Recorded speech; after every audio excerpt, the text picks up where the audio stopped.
Assalamualaikum warahmatullahi wabarakatuh. Perkenalkan, nama saya Wandi Saiful Anwar dari lokal PAI 2B yang ingin membacakan jurnal yang telah saya buat dengan judul Empirisme dan Pragmatisme. Baiklah, langsung saja ke materi yang pertama, yaitu empirisme. Pengertian empirisme ialah diambil dari bahasa Yunani kekaisaran, yang berarti coba-coba atau pengalaman. Sebagai doktrin, empirisme adalah lawan rasionalisme. Kata empirisme menurut Asmal Bakhtiar berasal dari kata Yunani emerikos, yang berarti pengalaman. Menurut aliran ini, manusia memperoleh pengetahuan dari berbagai pengalaman indrawi. Hal ini dapat dilihat bila memperhatikan pernyataan. Dalam Yuhaya juga menyatakan hal yang sama dengan Asmal Bakhtiar, bahwa pengetahuan itu diperoleh dari pengalaman-pengalaman indrawi yang sesuai dengan pengalaman yang dapat dijadikan sebagai sumber pengetahuan, bukan rasio. Selanjutnya, penerapan aliran empirisme dalam pembelajaran,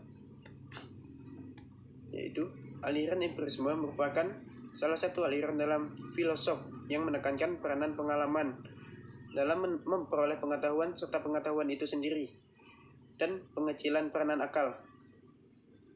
Istilah empirisme diambil dari bahasa Yunani empiria, yang berarti coba-coba atau pengalaman. Sebagai doktrin, empirisme adalah lawan dari rasionalisme. Filsafat empirisme tentang teori makna amat berdekatan dengan aliran positif, logis, dan filsafat Luding. Akan tetapi, teori makna dan empirisme selalu harus dipaham lewat penafsiran pengalaman. Oleh karena itu, bagi orang empiris, jiwa dapat dipahami sebagai gelombang pengalaman kesadaran, materi sebagai pola jumlah yang dapat diindra, dan hubungan kualitas sebagai urutan peristiwa yang sama. Penganut empirisme berpandangan bahwa pengalaman merupakan sumber pengetahuan bagi manusia yang jelas mendahului rasio. Tanpa pengalaman, rasio tidak memiliki kemampuan untuk memberikan gambaran tertentu. Kalaupun menggambarkan sedemikian rupa, tanpa pengalaman hanyalah hayalan belaka.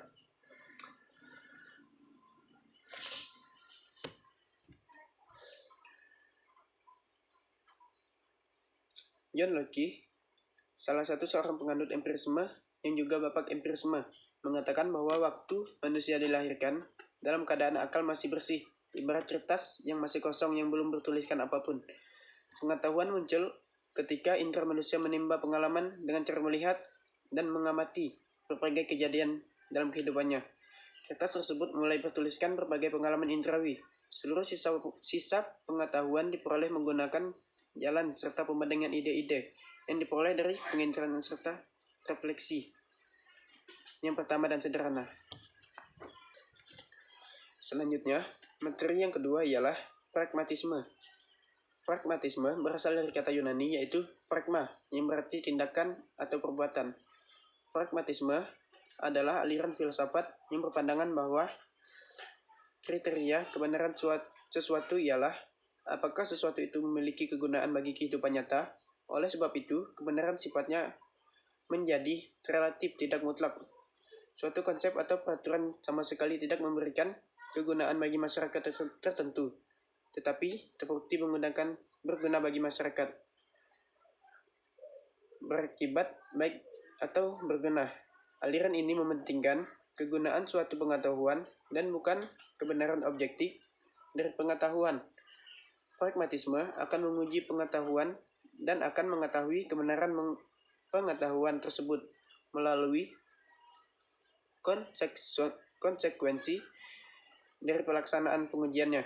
Dengan demikian, aliran pragmatisme tidak mau direpotkan dengan pernyataan-pernyataan seputar kebenaran dan bersifat metafisik. Adapun tokoh-tokohnya ialah yang pertama, Charles Santry Pierre tahun 1839, yang kedua John Dewey tahun 1859 sampai 1952, yang ketiga William James, yang keempat sampai 3. C. Implementasi pragmatisme dalam pendidikan. Ialah proses pendidikan pragmatisme bertujuan memberikan pengalaman empiris kepada anak didik serta terbentuk sesuatu pribadi yang belajar. Proses demikian berlangsung sepanjang hayat. Dalam pandangan filsafat pragmatisme, anak didik memiliki akal dan kecerdasan. Artinya, anak didik serta naluriah dan amaliah memiliki kecenderungan untuk terus berkreatif dan dinamis dalam perkembangan zaman. Anak didik memiliki bakal untuk menghadapi dan memecahkan problematika. Maka, dalam pembelajarannya, pendidikan pragmatisme selalu menekankan pada pengalaman hidup dan cara menghadapi masalah dimanapun peserta didik itu tinggal, agar nantinya peserta didik dapat berpikir kritis dan berhasil beradaptasi dengan perubahan-perubahan kehidupan dunia. Peranan guru dalam pendidikan pragmatisme adalah sebagai pengawas dan pembimbing dalam pembelajaran pengalaman tanpa mengganggu minat kebutuhan mahasiswa atau siswa. Dan sekolah harus mampu menyesuaikan segala aspek, karena perannya sebagai tempat untuk mengajar dalam kehidupan yang terus berubah-ubah, dan seharusnya sekolah juga lebih mengedepankan muatan pengalaman pembelajaran dibanding muatan materi dan nilai akhir. Selanjutnya, pragmatisme dalam pendidikan. Pragmatisme dalam pendidikan berasal dari dua kata, yaitu pragma dan isme. Pragma berasal dari bahasa Yunani yang berarti tindakan atau action, sedangkan pengertian isme sama dengan pengertian isme yang lainnya, dengan merujuk pada cara berpikir atau suatu aliran berpikir. Dengan demikian, filsafat pragmatisme beranggapan bahwa pikiran itu mengikuti tindakan. Aliran ini pertama kali tumbuh di Amerika sekitar abad 19 hingga abad 20. William James mengatakan bahwa ringkas pragmatisme adalah realitas sebagaimana yang kita ketahui. Untuk mengukur kebenaran suatu konsep, kita harus mempertimbangkan apa konsekuensi logis penerapan konsep tersebut. Keseluruhan konsekuensi itu ialah yang merupakan pengertian konsep tersebut. Jadi, pengertian suatu konsep ialah konsekuensi logis itu. Bila suatu konsep yang dipraktekkan tidak mempunyai akibat apa-apa, maka konsep itu tidak mempunyai pengertian apa-apa bagi kita. Selanjutnya, sejarah filsafat pragmatisme. Pragmatisme berasal dari dua kata seperti yang di atas tadi.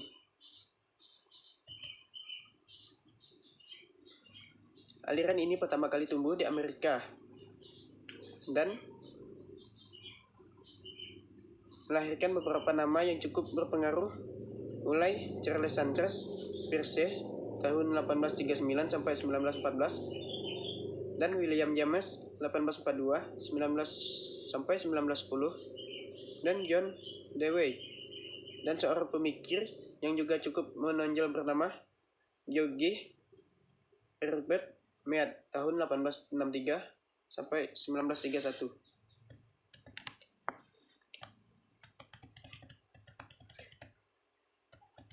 Sebagian penganut pragmatisme yang lain mengatakan bahwa suatu ide atau tanggapan dianggap benar jika ide atau tanggapan tersebut menghasilkan sesuatu, yakni jalan yang dapat membawa manusia ke arah penyelesaian masalah secara tepat atau berhasil.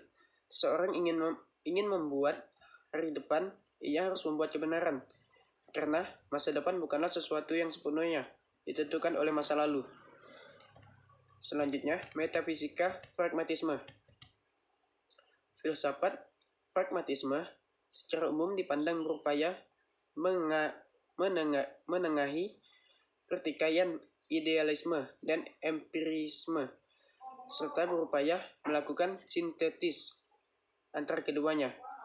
Pragmatisme mendasarkan dirinya pada metode filsafat yang memakai sebab-sebab praktis dari pikiran serta kepercayaan sebagai ukuran untuk menetapkan nilai dan kebenaran. Pemikiran ini menunjukkan bahwa epistemologi pragmatisme sepenuhnya berbaris mendekatkan empiris. Apa yang bisa dirasakan, itulah yang benar. Artinya, akal jiwa dan materi adalah sesuatu yang tidak dapat dipisahkan. Sebab hanya dengan mengalaminya lah mengetahui itu dapat diserap. Atau pengalaman menjadi parameter ketika sesuatu yang kita terima. Oleh karena itu, pragmatis tidak nyaris pernah mendasarkan sesuatu hal kebenaran. Menurut mereka, pengalaman yang pernah mereka alami akan berubah jika realitas tidak mereka alami sebelum berubah. Cukup sekian yang dapat saya sampaikan. Lebih dan kurangnya, saya mohon maaf. Saya akhiri dengan wabillahi taufiq wal hidayah. Wassalamualaikum warahmatullahi wabarakatuh.